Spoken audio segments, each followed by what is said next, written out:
1.4 billion people of India, I bring greetings of friendship, goodwill, and brotherhood.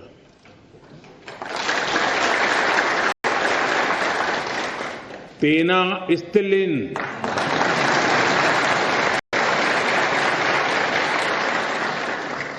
Salam.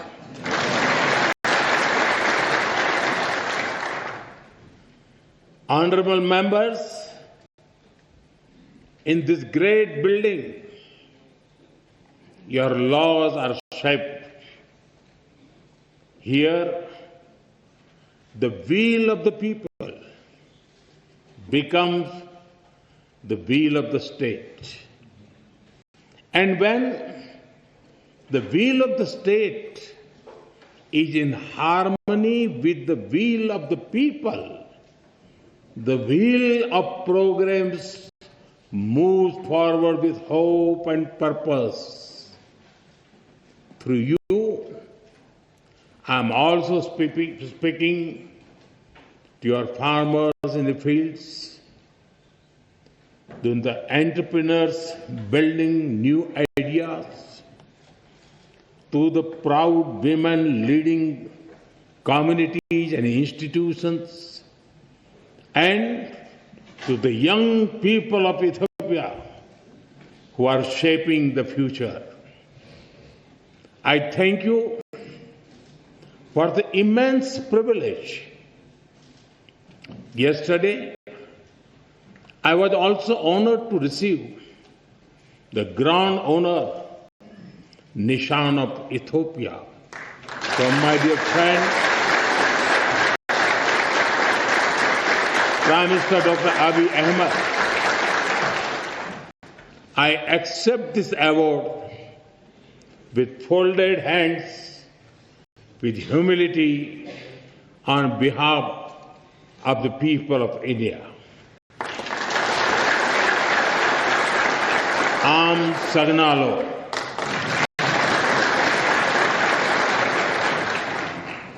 Honorable members, Ethiopia is one of the oldest civilizations in human history. Here, history is alive in the mountains, in the valleys, and in the hearts of the Ethiopian people. Today, Ethiopia stands tall because its roots are deep. To stand in Ethiopia is to stand where the past is honored, the present is full of purpose, and the future is welcomed with open hearts.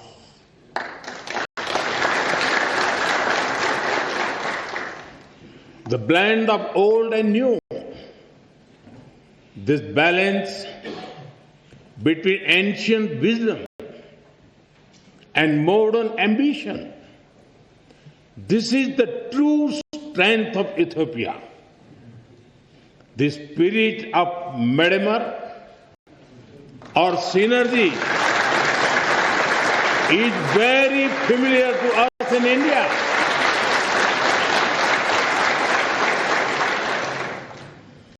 Like the monolithic churches of Lalibela, the ancient rock temples of Tamil Nadu in India are also prayers set in stone.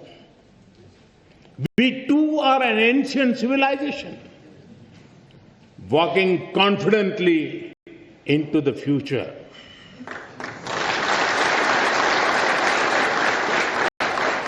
With the call of Sabka Saath, Sabka Vikas, Sabka Vishwas, Sabka Prayas, together for everyone's growth, with everyone's trust and effort. Our emotions for our motherland also reflect our shared perspectives. India's national song, Vande Mataram, and the Ethiopian national anthem both refer to our land as the mother.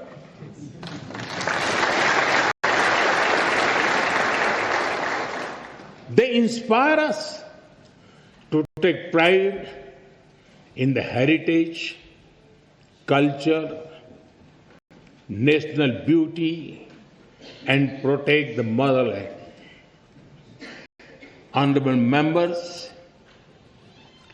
science has traced some of the earliest footprints of our species in Ethiopia.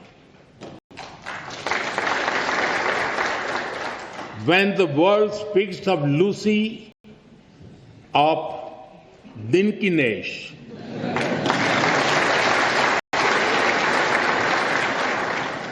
they are not speaking only of fossil. They are speaking of a beginning. A beginning that belongs to all of us, whether we live in Addis Ababa or in Ayodhya. In India, we say, Vasudhaiv Kutumbakam. The world is one family. It reminds us that beyond politics, beyond borders, beyond differences, we share a common origin. And if our beginning was shared, then our destiny must also be shared. Honorable members, India and Ethiopia share warmth in climate as well as in spirit. Nearly 2,000 years ago, our ancestors built connections across great waters. Across the Indian Ocean, merchants sailed with spices, cotton, coffee, and gold. But they traded more than goods. They exchanged ideas, stories, and way of life. Ports like Adulis and Dholera were not just trade centers. They were bridges between civilizations. In modern times, our relationship entered a new era. Indian soldiers fought alongside Ethiopians for the liberation of Ethiopia in 1941.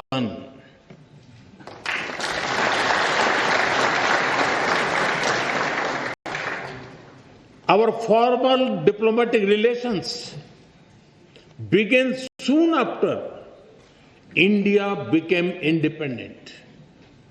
But even before embassies were set up, our people had already started writing a new chapter together. Thousands of Indian teachers came to Ethiopia. They taught children in Addis Ababa, in Dire Dawa, from Bahirdar to Mekele.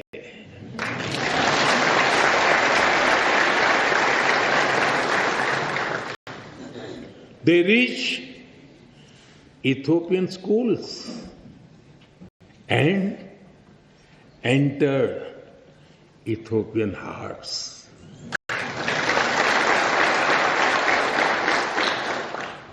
Even today, many Ethiopian parents speak warmly about Indian teachers who shape the future of their children.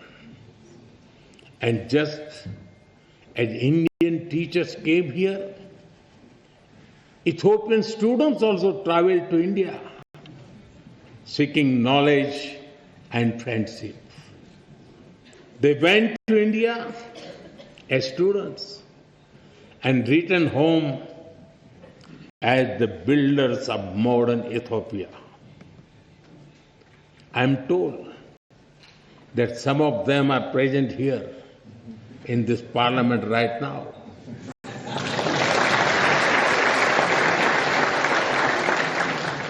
Including the Honorable Speaker Tagese Chapo.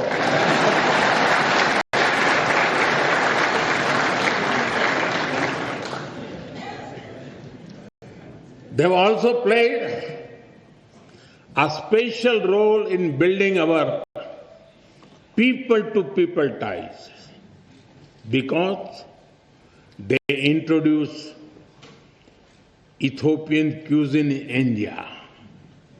In India, we also enjoy eating Sri Anna, millets like ragi and bajra. So, the flavor of Ethiopian taf is very comforting for us. And since we enjoy eating the Indian thali, the European bayanetu also feels very familiar to us.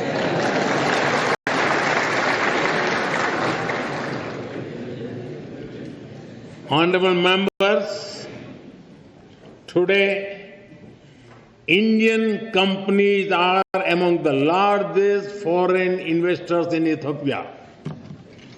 They have invested more than $5 billion in diverse sectors like textiles, manufacturing, agriculture, health, and more. And they have created more than 75,000 local jobs. But I'm sure we can all agree our partnership has a lot more potential. That is why Prime Minister Dr. Abiy Ahmed and I took a big step forward yesterday. We have decided to elevate our bilateral relationship to the level of a strategic partnership.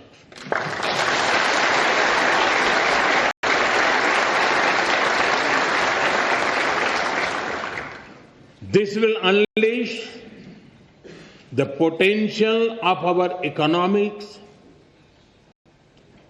through cooperation in technology, innovation, mining, sustainability, and clean energy. It will also secure the future of our peoples through cooperation in food security, health security, and capacity building. In addition, we will also enhance our trade and investment cooperation as well as on defense and security matters. Honorable members, as developing countries, we have a lot to learn from and offer to each other.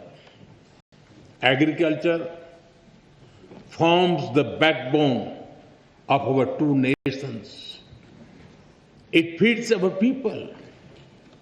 It sustains our farmers. It connects tradition with innovation. We can work together to develop better seeds, irrigation systems, and soil health technologies. As climate change affects rainfall and crop cycles, We can share knowledge in climate resilient farming, from dairy farming to farm mechanization, from millet research to food processing. Together, we can help our farmers prosper. Honorable members, in India, we have built a robust digital public infrastructure. It has transformed the way we deliver services and how people access them. Today, every citizen in India can use technology for payments. पेश है नया सरगम। इसकी fast action technology से powder